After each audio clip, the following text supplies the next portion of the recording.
Standards, the essential building blocks of a functional world. The driving invisible force behind the quality of how we live, work and play in the Caribbean. In the expressions of our creative genius and cultural industries.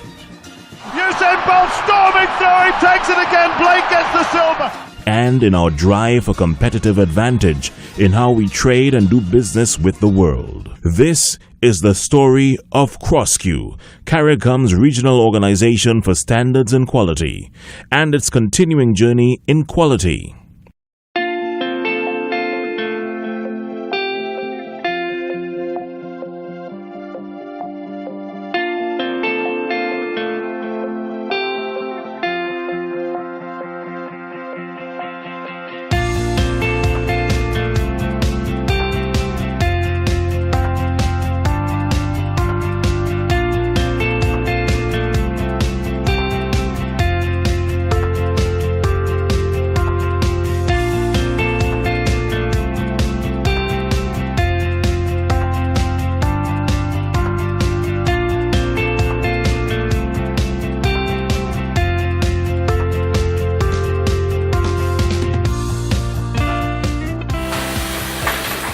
The sights and sounds of industry across the Caribbean as increasing numbers of businesses seek to integrate quality standards at all stages of the development and production process.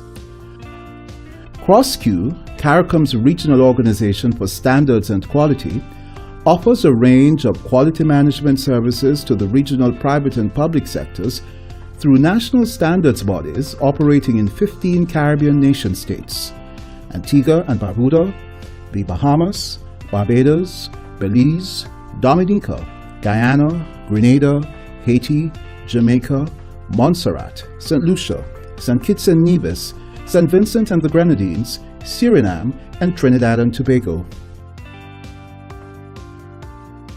Unleashing higher levels of productivity, innovation, and competitiveness in how the region trades with itself and the rest of the world is always top priority on the agenda of CROSQ leaders who meet in council regularly to deepen their collaboration to develop a quality culture for the region. Developing quality infrastructure will come at a cost, but no greater than the benefits it will yield in improving the welfare of our individual states and our region. What we try to get people to think is quality is my life, I expect it, I deliver it. So we're building from that point of view. The Regional Quality Initiative, I think, is very important because we do not, as individual countries, especially the smaller countries, have the resources to build a national quality infrastructure on our own.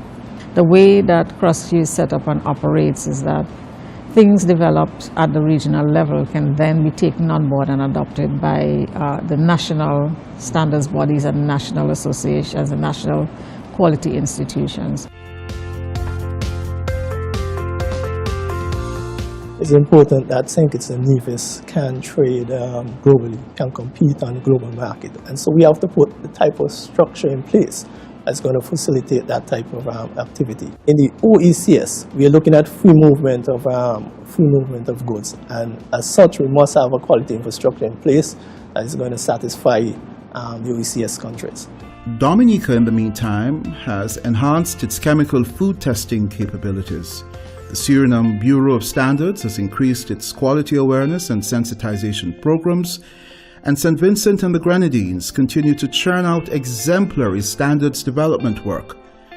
And in the Commonwealth of the Bahamas, the Bahamas Bureau of Standards and Quality has brand new offices. We really want to promote quality in every aspect. Right now, we're looking at developing some standards for the tourism sector. Financial services is another huge one for us as well. That's our second industry. And then thirdly, agriculture. And so we are now pushing that largely in the country. We have put in place 6 committee to work on priority standards in Haiti, in agribusiness standards and construction. We have also worked making people aware of the importance of quality infrastructure for competitiveness of our business sector, for consumer protection, and to protect the environment. One major regional industry that has benefited greatly from CROSQ's quality interventions has been Guyana's rice industry. With the support of the CROSQ network, the rice laboratory at the Guyana Rice Development Board has now been accredited to international standards, and in a country where rice is king, this is a major achievement.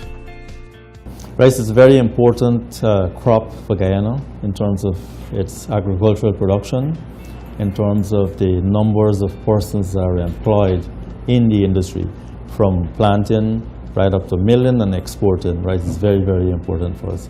In fact, rice contributes about 20% of agricultural GDP, and overall GDP about 5% in Guyana's development. We started employing maybe 15 to 20 people, and it has grown to about employment of about 50 to 70 people during the crop time.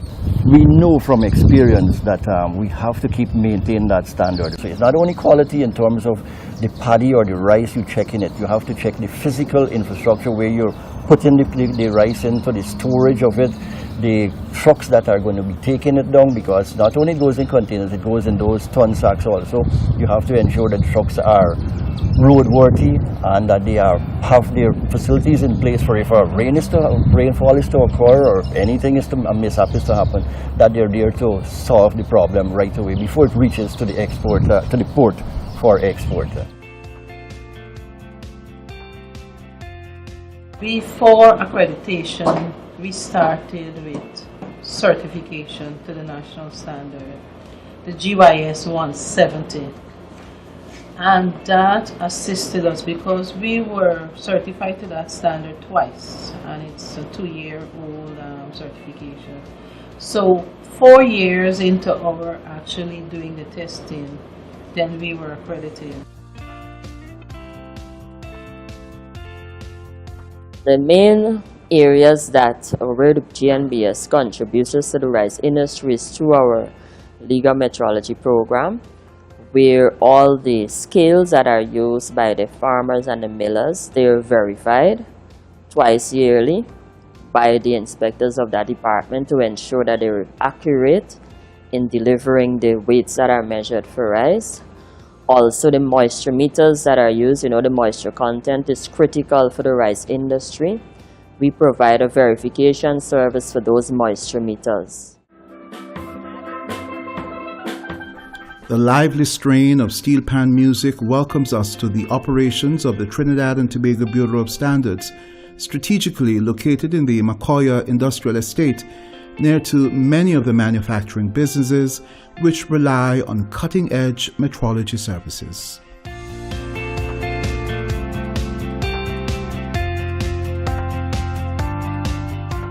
Well, what we want to do is we want to ensure that what we've managed to achieve inside the lab finds its way out of the lab in regular activities that are being taken up by the pertinent entities in the society. As you'd appreciate, in Trinidad and Tobago, we have a lot of industries related to the gas and oil sector. And that is an area we constantly have to keep trying to upgrade. Together, environment is an area that we want to build and maintain capacity because it is so significant to our country. TT Labs is the National Laboratory Accrediting Body. We provide the service of accreditation for laboratories within Trinidad and Tobago initially, but with CROSQ we've expanded as well towards the region.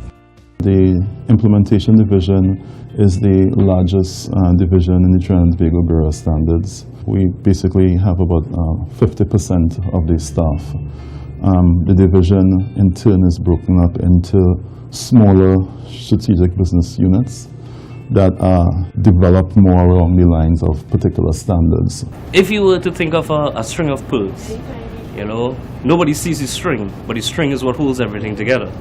So metrology is like that. Nobody really sees the value of it. Unfortunately, sometimes when things go wrong, then they see the value of it. But it's just one of those things. It's kind of in the background, but it's vital.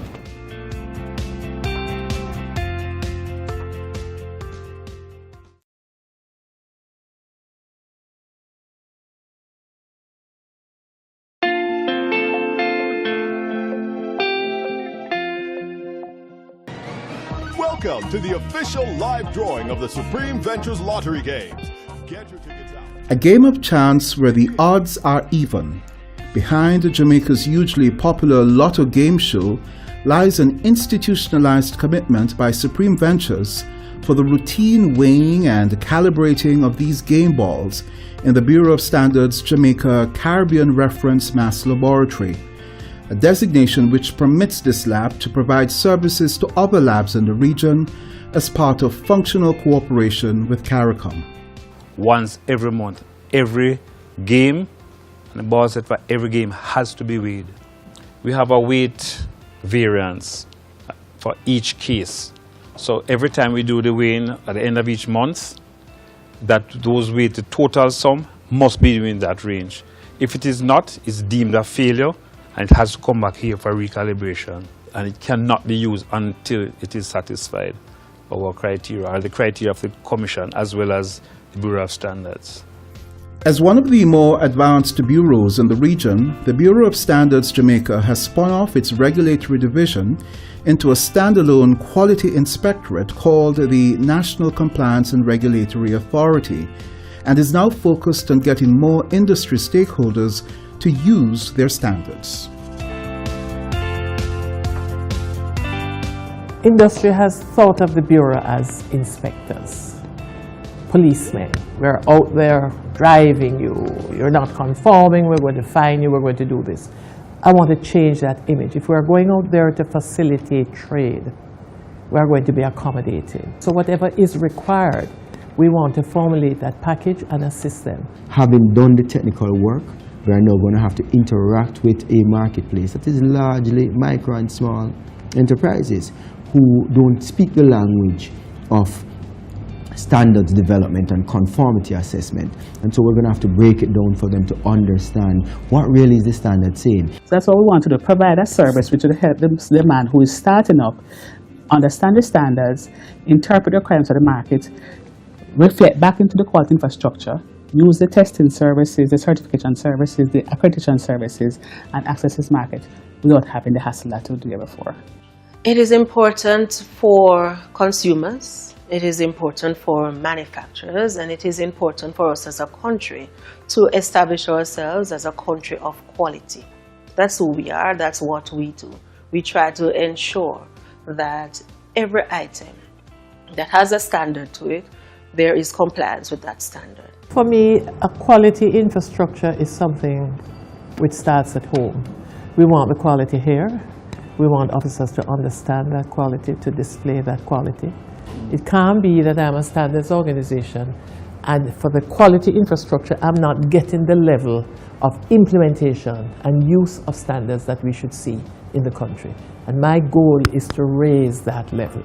Globally benchmarked standards produced by the BSJ are at work in places one would never imagine. Like this castor oil production business in an obscure community outside the city limits of Kingston, appropriately named Outer Earth. Here, Shirley Lindo and her small team produces high-quality castor oil using traditional methods but under exacting quality standards. Removing the hull from the pulp has the ability to remove the majority of the ricin away from the seed, because you know it's poisonous. So in the way you take care of it is very important. Again, standards. We have been blessed to be certified by the SRC that our processes are of such that it does not have any ricin. We have an industry on our hands, and they're telling us in the world market that Jamaica is the best. What are we going to do about it? Let's get to standards. Let's get standards around here. The CARICOM Regional Organization for Standards and Quality, radiating rays of quality across the Caribbean and harmonizing the highly technical work of national quality institutions. In developing and promoting standards and quality, CROSQ is leveling the playing field for Caribbean trade in the global space, building a regional quality infrastructure, advancing Caribbean quality culture. Learn more about the national standards bodies and the CROSQ network in your country. Join the movement to build the regional quality infrastructure for our amazing Caribbean future.